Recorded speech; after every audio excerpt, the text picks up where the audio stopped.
the name of the new skill that will be released in 2023 has been released, and it will be called Necromancy.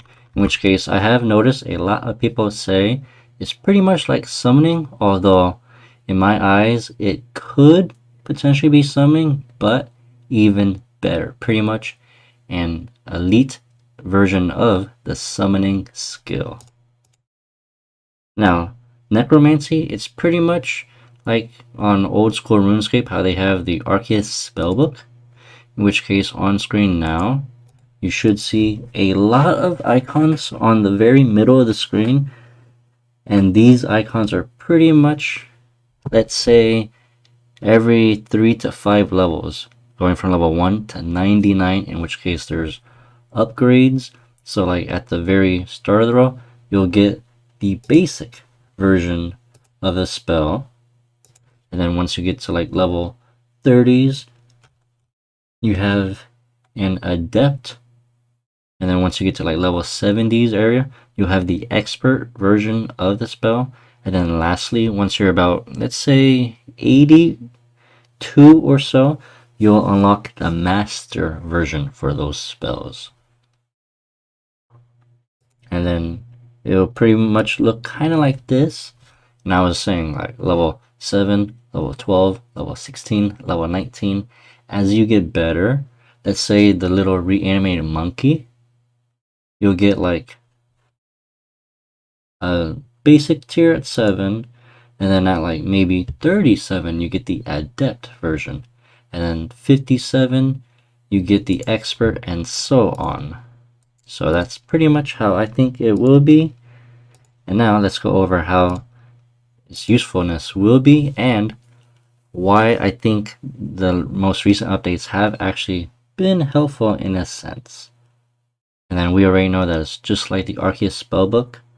Now, what if, let's say, well, we know how the Lunar spellbook, you're able to, it's pretty much a skilling spellbook, but what if the new book that maybe you will have to wear in your offhand of some sort, and let's say, like for instance, let's do this hunter kit, it will spawn a little, do a weird little animation just like that, and then it will take an exact clone of you, copy it somewhere, and they will do the same type of fish or any other gathering skill that you are doing. So like mining ore, you are mining ore, and then it will also mine ore for you, except I don't believe it will work with the stone sprites in that case, although I could be wrong for that. And then let's go for the next point, which will be why I believe they changed the Grace of the Elves to hold from 500 charges to 2,000. This is because, again, if you're mining ore, let's say that you'll get 1 ore, you're using the stone sprites, that will double the ore, and then your clone would get you 2 ore at the same time. You'll start using 4 charges at a time. So using 2,000 could potentially be not quick, but maybe like an hour or 2 of just gathering said skill. And then I'm pretty sure this could also help combat, because let's take the Blood Nihil pouch for instance. You'll summon a familiar that lasts 96 minutes, but in my case, I think the spell will work like 5 seconds, 10, 25, 30, and to a max of 45 seconds, kind of like how Thralls is for old school RuneScape, that you're able to passively summon him. He lasts a certain amount of damage, and he does help you with combat. So what I mean by that is, let me summon this. Oh, okay. Let me go somewhere else, and I'll swap the spellbook to standard just to show an example of what I mean.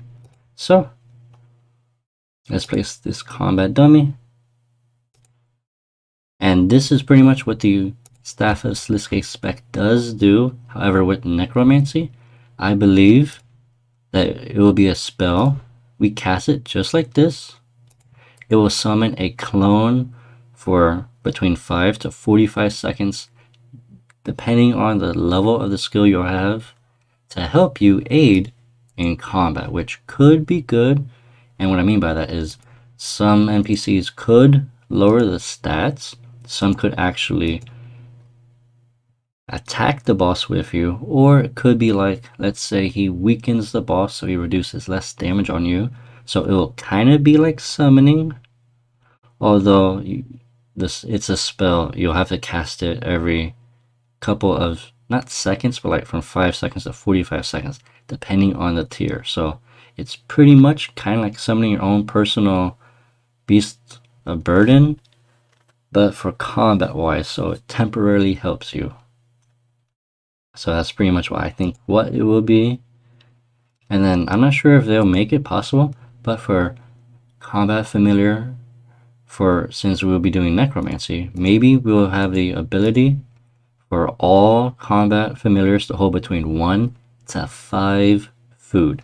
This way, let's say we're using the Blood Nihil, you get that 5% melee accuracy, but let's say you have 99 necromancy, you could give him 5 rock tails or soups, and then whenever you need it, you can just bring that. So you won't be forced to always bring a yak on some bosses that you do tend to run out of food, whereas this 5% accuracy makes a huge difference. And if he can even have 5 food, that will help you in the long run so much for doing Telos, for using a Nihil, because there is a massive difference between a yak and a Nihil, especially at Telos with high enrages.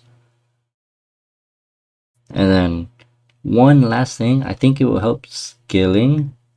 Maybe it could be like a little passive abyss pouch that when you are fishing, he gets fish as well with you. But maybe instead of have you seen I've been getting raw sharks, what if we were able to do this for mining, fishing, divination, woodcutting, and I believe there's one other skill, let's say farming or something. So let me go catch some minnows. What if the spell, and again, this is purely dependent on the tier of it. How you see I'm getting stackable food, but what if, for instance, I was fishing sharks. What if I got baby sharks?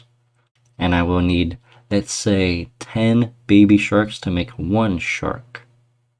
Or maybe 100 baby sharks, depending on how quick it is. In which case, it will allow fishing to kind of be super AFK, and you'll be able to kind of stay longer, so you won't have to be using the Grace of the Elves. If you're fishing something like salmon and trout for player-owned farms, because raw meat is a bit of an issue on an iron account. With that, thank you all so much for watching on how I think the new necromancy skill will be worked and trained in 2023. Don't forget to like, subscribe, and comment, as it really does help.